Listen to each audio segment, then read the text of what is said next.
Tonight, seeing an uptick after more than a dozen shootings in 2 months. Duluth police address an increase in gun crimes. And bailout in Wisconsin. The state's governor announces a grant program aimed at helping the arts industry recover from the pandemic. Plus, taking its toll. As the summer wraps up, tourism tax collections are way down in Duluth. What it means for the city. From CBS3 Duluth, this is the CBS3 News at 6.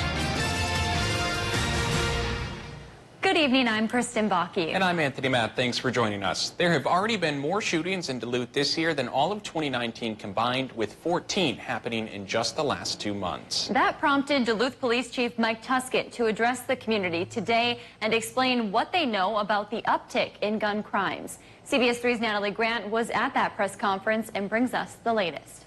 Now, so far this year, the Duluth Police Department has responded to 24 shootings within the city. That's already surpassing 2019's numbers of 22. Now, Duluth Police do tell us that of those 24 shootings, 14 of them have occurred since the start of the month of July.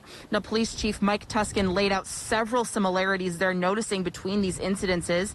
Tuskin says that they're not random. The people involved do know each other, and in some cases, they are in response to previous incidents. Now, today, Mike Tuskin and Mayor Emily Larson addressed those shootings, saying that they're hoping that they can work hard to stop them from happening and to keep the community safe. While they are people who are known to each other, who are choosing to use firearms to resolve conflict, they also are shooting weapons multiple times into neighborhoods where it does have the impact of missed shots, errant shots can hurt other people. Now, Chief Tuskin was not able to give a specific reason on why they are seeing an uptick right now. He says their investigative teams are working hard to determine those details. Now, it is important to note that there have been 3 arrests and 3 guns confiscated in connections with these shootings. Chief Mike Tuskin does expect more arrests will come from these incidences. Thanks, Natalie. 2 big unions covering northern Minnesota workers are split over the 8th District congressional race. Today, the United Steelworkers Local 1163 endorsed Democratic challenger Quinn Nystrom. This comes after the Iron Workers 512 union backed her opponent, Republican Congressman Pete Stauber, earlier this week. A Crow Wing County resident, Nystrom says she has worked toward providing accessible health care and lower prescription drug prices. Nystrom says she knows what industries like steel and paper mean to the region, and she plans to stand up to China and bad trade deals. You know, they've obviously been watching very carefully with Trump's tariffs with steel. Talking with a lot of those workers, they thought it was a little too late. Steel production is down significantly. We asked Nystrom her stance on different types of mining. While she supports taconite mining, she says she wants to be deliberate in how the state approaches copper-nickel mining. She says she does not support Twin Metals' underground copper-nickel mine proposal as it stands right now. In a statement, Local 1163 Union President Jay Arnston said they are proud to endorse Nystrom. He added that Stauber voting against the Protecting the Right to Organize Act means he can't be trusted among union workers. Local 1163 union leaders hope to work with Nystrom to lower health care costs and protect workers' rights. We did reach out to Stauber's campaign for comment, but have not heard back. $5 billion is on the way to bail out the arts and entertainment industry in Wisconsin. Democratic Governor Tony Evers made that announcement during a news conference today. The money comes from the Federal CARES Act. Nonprofits impacted by the pandemic will be eligible for the funds. Governor Evers said these organizations play a pivotal role in both local and statewide economies, including significant tourism activity, and will be critical to the state's financial recovery. The money can be used to recover lost revenue, increased worker compensation costs, and cleaning and sanitation.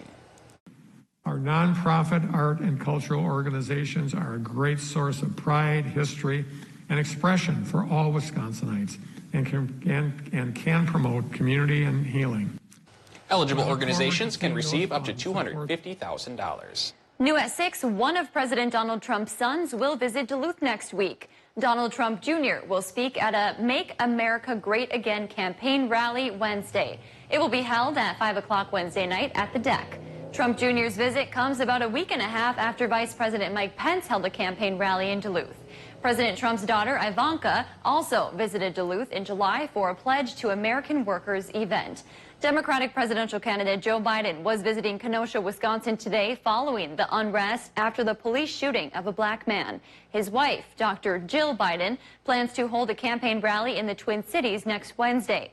The Biden campaign has yet to hold a major campaign rally in the Northland this election cycle. It's been a deadly year on Wisconsin's ATV trails. According to the state's DNR, there have been 23 fatal ATV crashes so far this year. That's compared to 14 last year. With the holiday weekend approaching, state officials ask riders to drive sober, wear their seatbelt and protective clothing, and slow down. We have more safety tips on our website. A Mississippi man is dead after crashing his plane into Leech Lake. The crash happened Tuesday night near Walker, Minnesota. According to the NTSB, 62-year-old Thomas Borum was about to start a new job as a veterinarian in Bemidji. The NTSB reports Borum left Missouri after refueling his single-engine plane headed for Bemidji, but was diverted to St. Cloud due to bad weather. After waiting it out there, he took off again for Bemidji, but lost contact. Authorities found the wreckage and his body on Wednesday. There's no official word on what caused the crash. The NTSB is continuing to investigate. Dave's here for a look at weather now. Dave's certainly feeling like fall out there today. At least briefly, but then when the sun started to peak out, the temperatures perked up a little bit. So it was a splitting of the differences, Tony. Let's talk about the wind, though, that's been kicking up, because that's been really manifesting itself as last night's low pressure system leaves. The high, it's been kicking up the winds towards 20, even 30 miles per hour. And because of that, still looking at a gale warning for Lake Superior till 7 o'clock tonight. And a small craft advisory will linger after that till about 10 o'clock tonight. So not a great night for boating. Tomorrow may be still a little bit windy as well, but at least it'll be sunny and dry as that high pressure takes over. For the departing low, that did bring a trace of rain overnight to much of our region. Our day planner for Friday says it's going to look like a great day with a clear to partly cloudy sky. Bit of a chilly start for Tony there in the morning with 40s possible for a good portion of the area. But we'll rise to 70 in the afternoon, and that is dead on normal for this time of year. Can we hold on to normalcy through the Labor Day weekend? I'll show you the 7-day forecast coming up in a few more minutes. Thanks, Dave. The pandemic is still taking its toll on one of Duluth's biggest industries, tourism. The city collects a tourism tax from food and beverage and lodging sales. They just released their numbers for the month of July, which are significantly lower than July of last year. The hotel and motel tax collections are down 30%. And the food and beverage tax collections are down 20%. While July's numbers are still down, city officials say they're still optimistic. CBS3's Emma Quinn explains why. While COVID-19 put a dent in Duluth's budget, financial leaders say tourism tax collections are starting to trend in a better direction. Duluth's Director of Finances, Wayne Parsons, says he was relatively pleased with July's tourism tax outcome, as it was a step forward from April. That's when the city saw hotel-motel taxes drop 86% from the year before. Parsons says they still have several months before the year is over. While he doesn't think they'll be able to make up for lost finances between now and then, he's still staying optimistic.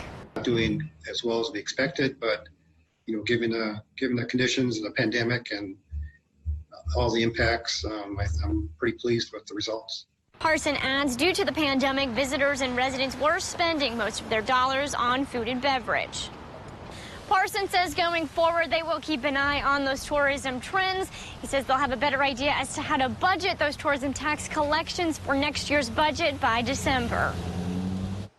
Thanks, Emma. Duluth's tourism tax dollars are eventually distributed to organizations that draw tourists like the Great Lakes Aquarium, Lake Superior Zoo, and Spirit Mountain. Coming up tonight at 10, we'll hear from a business that relies on that funding to stay afloat. The city of Duluth will be planting its second pollinator habitat today. Its goal is to clean the air and water while keeping salt and sand out of our watersheds. The pollinator habitat can be found on Riley Road in Duluth. The habitats are created by the city's street maintenance department.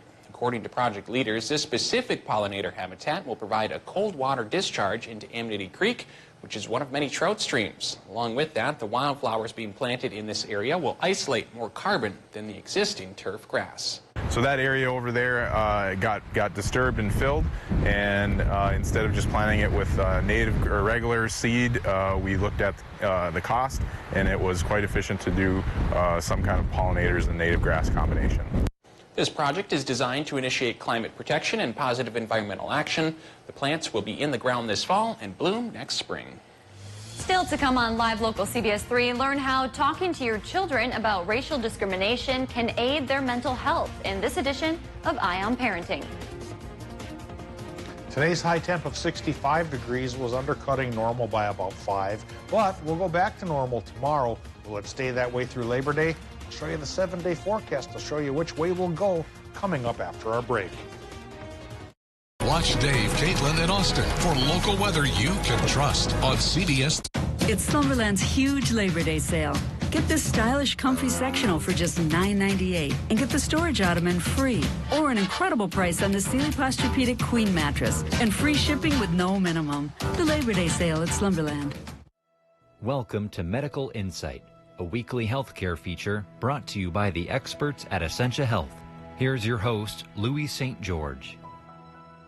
Today on Medical Insight, Essentia Health licensed acupuncturist Jake Sweetie discusses how acupuncture aligns with integrative healthcare. So acupuncture is a component of traditional East Asian medicine.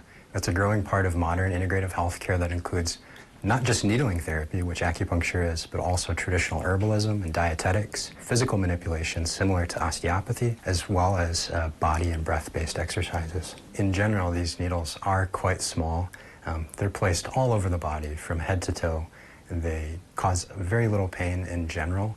They're typically placed at depths that are quite comfortable. We stimulate different nerves throughout the body in different areas that influence physiological activity, circulatory activity, neural activity, lymphatic activity, and hormonal activity as well. While acupuncture is most commonly associated with pain management, there are a number of conditions that can benefit from the treatment.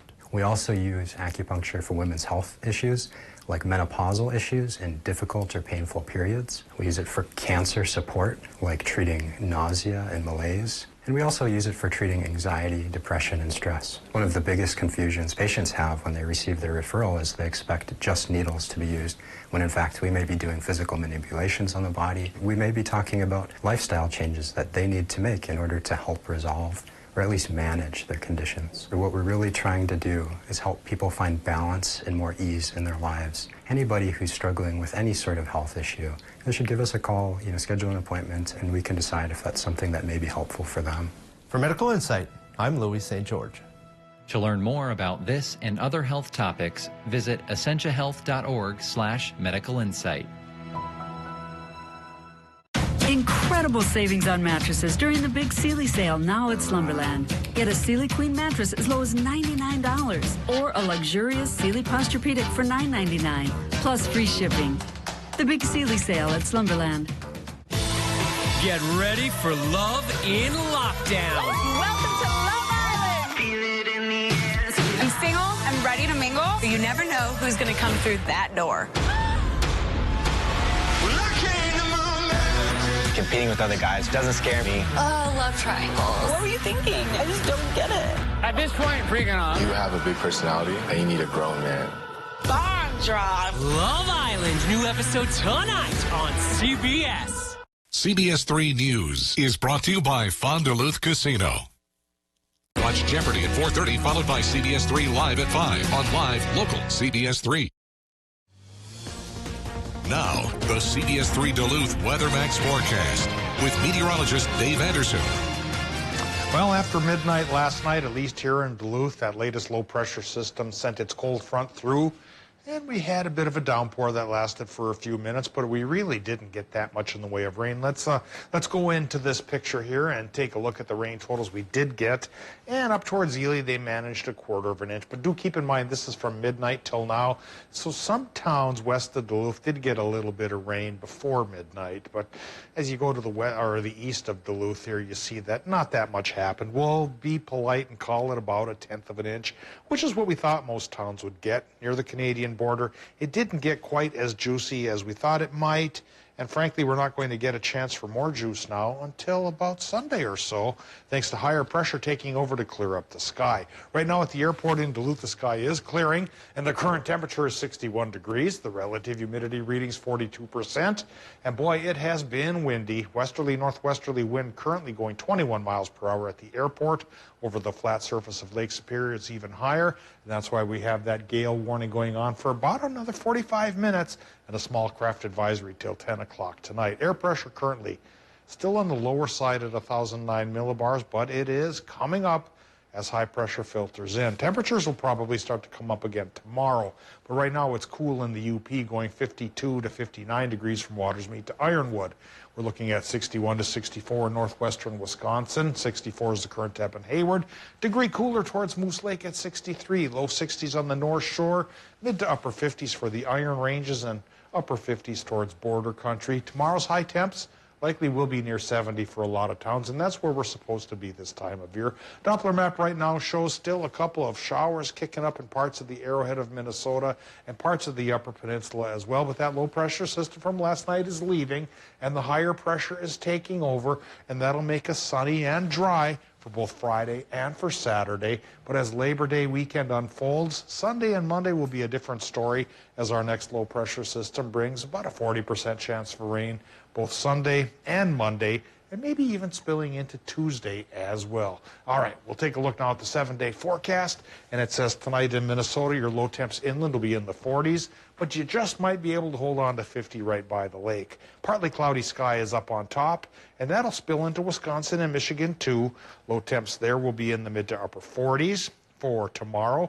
With a clear to partly cloudy sky in Wisconsin and the UP, it'll be upper 60s by the lake to mid 70s farther inland. In Minnesota, maybe not quite as lucky temperature-wise, but 65 to 72 inland and mid to upper 60s right by the lake. The partly cloudy sky comes courtesy of a high-pressure cell that'll stick with us through Saturday. And for the Labor Day weekend, Saturday may be the pick of the litter with a mostly sunny sky and 72 degrees. Then Sunday, it's still 70, but then we get a 30% chance for showers and maybe isolated thunderstorms, Tony, which then goes towards a cloudier sky and a 40% chance of rain on Monday, Labor Day itself. So perhaps the best day for picnics will be Saturday, but, you know, Northlanders are pretty tough. We'll probably still give it a shot on Monday anyway, even though the temperatures then will fall into the 60s. And after that, we'll drop into the 50s for a couple days. A little rain and temperatures in the 60s isn't going to stop any of us hardy Northlanders. No, it certainly isn't. Just like in January, 30 below won't stop us either. Exactly. Thanks, Dave.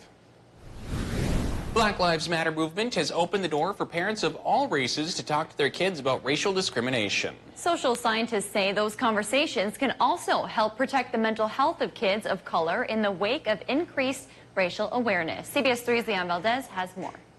What do we want? Justice. When do we want it? Now. On city streets and in small town parks, signs of a movement to raise awareness of racism and police brutality. Nicole Osmer is mom to 10-year-old Avery and 7-year-old Jackson. Osmer is upfront with her kids about racism in ways they can understand. Throughout our history, Black Americans have not been liked just for their skin color. Not that they've done anything wrong, but just because of who they are and existing. This type of racism can have harmful effects on the mental health. Researchers studied 700 Black fifth graders to determine how perceived racism affected their well-being. They found as kids who experienced discrimination like racial slurs, insults, or physical threats were more likely to experience increased depressive symptoms. The same study found nurturing and involved parents could mitigate the effects. Erlanger Turner is a clinical child psychologist who studies race and mental health. We know that talking about race, having these healthy conversations about one's cultural and racial identity, that those things are protective in terms of preventing negative mental health outcomes and fostering a sense of resilience. Turner says it's important to give kids the language they need to talk about race. If using books, explain words they might not understand. For families of color, highlight your family's heritage and culture by looking for activities the family can share. Osmer says these conversations are important for all families right now. if my white girlfriends and my white colleagues aren't doing it in their homes as well. I can't be the only one teaching my child about race. Justice for George Floyd. The American Psychological Association has resources for parents who want to start a conversation about race with their kids. It's part of the APA's Resilience Initiative. A new kind of daycare is now open right here in Duluth. After working as an RN for 9 years, Melissa Peltier noticed a huge need in the area. That would be night shift daycare. So she opened up a childcare business at her home in Gary, New Duluth just this week. Her hours will be Mondays through Thursdays, 2 p.m. to 12:30 a.m. She'll also offer drop-in daycare as well for emergency times or even date night. Coming up in sports, highlights from the high school soccer pitch. Kelly Hinseth is up next. Take your new Polaris from Duluth Lawn and Sports, the region's largest power sports dealer.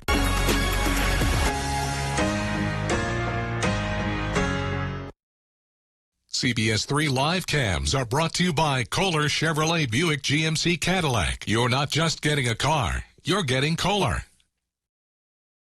School's starting. Is your internet fast enough? Gear up during Extreme's end of the summer sale. Get fast internet as low as $19.99 a month for 1 year. Extreme's fiber-powered internet gets an A+ for performance with speeds from 60 meg up to 1 gig. Powerful in-home Wi-Fi and 99.99% network reliability. Hurry and get Extreme internet for as low as $19.99 a month for a year.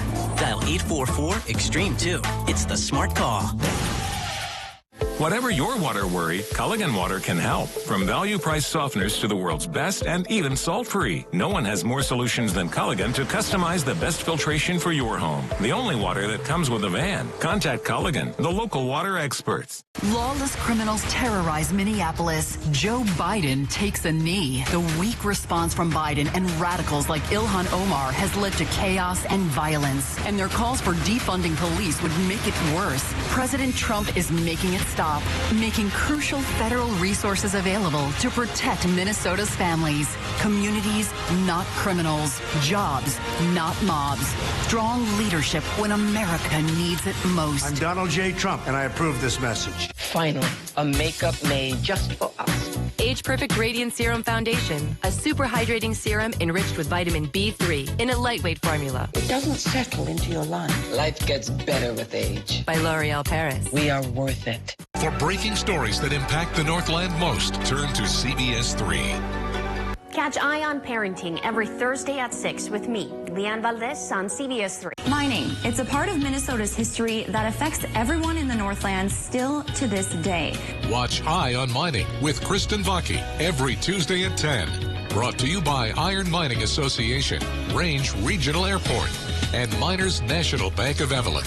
Only on live, local CBS3. This is a really weird house. I choked on a banana. The more twists, the more crazy the house is, the more people start to panic. I like that. At this point in time, everyone else is fair game. Are you gonna come after me? Like, stupid. Like, I'm so ready to just, like, run in slime and flip upside down. I don't know. I'm like, yes, black girl magic, let's do it. New Big Brother All-Stars, Wednesdays, Thursdays, and Sundays at 8/7 Central on CBS. Skilled trade workers are the backbone of every community, and also the Army National Guard. Soldiers get paid training to keep the power flowing, engines running, and supplies moving. Army National Guard soldiers are learning skills that can set them up for success with companies looking to hire the best. The Army National Guard basically built my resume for me. Find out how you can learn a trade and serve part-time for your community and country by visiting nationalguard.com. Watch Jeopardy at 4:30, followed by CBS3 Live at 5 on live, local CBS3.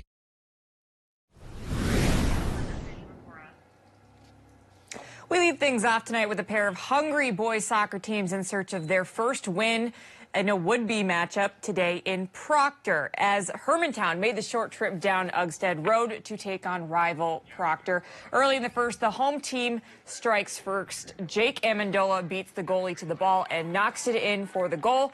It's 1-0 Proctor. Little over 15 minutes later, Hermantown has an answer. The ball is sent in front, goes off of a Proctor defender for the own goal, and we're tied at 1 apiece. Hermantown would continue their momentum from there. Dylan Onafraychuk boots it to the back of the net, and just like that, the Hawks are in front, but not even a minute on the play clock. Rails strike even. Vincent Verville makes a move, then scores, tying things up once again. But Hermantown goes on to get a few more. They win 6-2 the final. Like many athletic teams across the Northland, the University of Wisconsin-Superior has had their competition moved from the fall season to the spring. Although there are no games, teams are still out to get practice. One of those teams includes the University of Wisconsin-Superior men's soccer team that returned to the pitch for the first time since the spring. Unlike most years, practice, however, looks a little different for the Yellow Jackets. Players are broken up into groups of 10 or fewer, and it's all skill work for the players. No contact is involved. Ultimately, both coaches and players are just excited to be back on the field once again. I think more than even development right now, it's just chemistry. It's just being around the guys that you appreciate and support and want to help get better. I'm just happy to be here. Happy to be here with all the boys. Get the chance to get some touches in and kind of have our off season in the fall instead of the spring, which is kind of strange, but just happy to be here. And coming up tonight at 10, hear more from coaches and players on how they are adapting to the new normal of practicing. Some big news out of the state of Michigan. Originally, they'd be joining the state of Minnesota in not having high school football this fall, but the MHSAA announced that it is reversing its decision to cancel football this fall and will start games as early as September 17th. Governor Gretchen Whitmer announced today that sports can resume with strict safety measures. The league approved teams to start practice next Tuesday, September 8th. And we've seen protests for social justice in professional sports all around the country, most prominently in the NBA right now. As high school sports begin, though, there have been some initiative to do the same. Last night, several players from the Duluth-Denfeld boys soccer team knelt for the national anthem before their season opener against Duluth Marshall. They become the second known group of Northland High School soccer players to do so, joining several players from the Cloquet girls soccer team who knelt before one of their games earlier this week. After the game, head coach Scott Anderson said that he tries to teach respect for all, no matter who or what others believe. And that's going to do it for sports for now. We'll have more back tonight at 10. Kristen and Tony, I'll send it back to you. Well, later tonight, there's a business in Duluth that stakes claim to being one of the oldest in the entire state. Tonight on the CBS3 News at 10, we're taking you inside a shop on Superior Street that survived for 150 years and explain how they've been able to adapt and overcome over the decades. Very cool. Looking forward to that. Yeah. Dave, is that wind going to die down at all? I almost got blown away earlier. Yeah, even tall Tony got blown away just a little bit. You guys are too skinny. You need to eat a little more. And weather for eating indoors will be great. Outdoors, right. Yeah, it's still going to be gusty through tonight and tomorrow as well. Slowly tapering off, though, as we get towards Saturday. Higher pressure coming in is what's kicking up the wind with a surplus of air, so it has to blow somewhere. And it's blowing around here. But the high pressure will give us sunshine both for Friday and Saturday. And that little extra dose of sunshine will let us warm up towards 70, 72 to start Labor Day weekend. But to finish, it may be cloudier and cooler. All right, we'll see you at 10.